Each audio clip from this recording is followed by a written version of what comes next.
It's been over 50 years since a Democratic presidential candidate won Utah at the ballot box. But earlier this week, the Fox News decision desk flipped the Beehive state from solid Republican to toss up. Donald Trump and his bombastic campaign are not connecting with Utah's Mormon Republican base. But another candidate is. Native's son, Evan McMullin, an independent candidate, is running a tight race with Trump and Hillary Clinton. A new poll shows him at 22% in Utah. That is within the margin of error of Trump and Clinton. Evan McMullin joins us now from Las Vegas. Appreciate you being here, sir. Great to be with you. Thank you. Our brain room, at the request of our producer, put together a little bit of background here. The last time an independent candidate won a state, George Wallace, 1968. Last time an independent candidate won an electoral vote, 1972, John Hospers. That was before either you or I were born. Do you think you're the one who can change this? And is Utah the place? Yes, I absolutely do think it's possible, and the Mountain West, including Utah, I believe is that place. Both Hillary Clinton and Donald Trump were rejected soundly by voters in this region and in Utah in particular, and they're looking for something else. They don't think, and I think accurately, that either of these two major party candidates should be leading this great nation, and they want to find somebody else as we get closer to the election. I think they're looking for other options. The more we learn about Donald Trump and Hillary Clinton, the more we realize how corrupt they are and how their ideas are old, and we need something new. We need a new generation of leadership and a new conservative movement, and I and my running mate Mindy Finn are offering just that.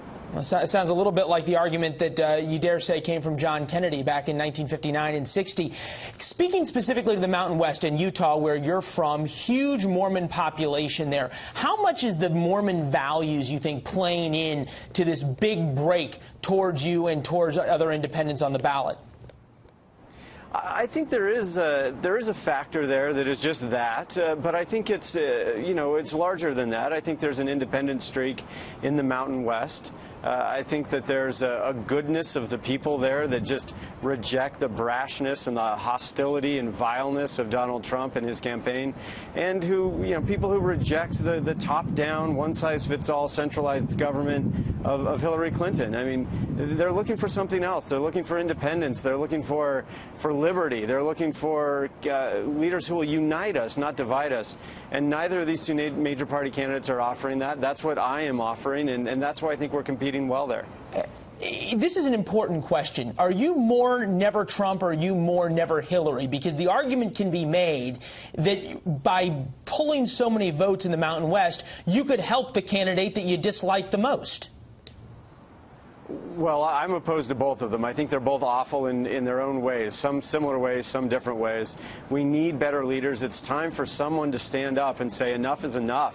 We've got to have leaders who are honest and wise and who will put the interests of the American people first. And we just don't have that in this campaign other than, I think, Mindy and I. So that's what we're doing. Look, I'm exercising my constitutional right to run for president and to offer the American people something better. I don't want to see either of these two major party candidates in office. I'd like to stop them both. We could get into detail about why each is bad, but they're both awful and they both need to be stopped.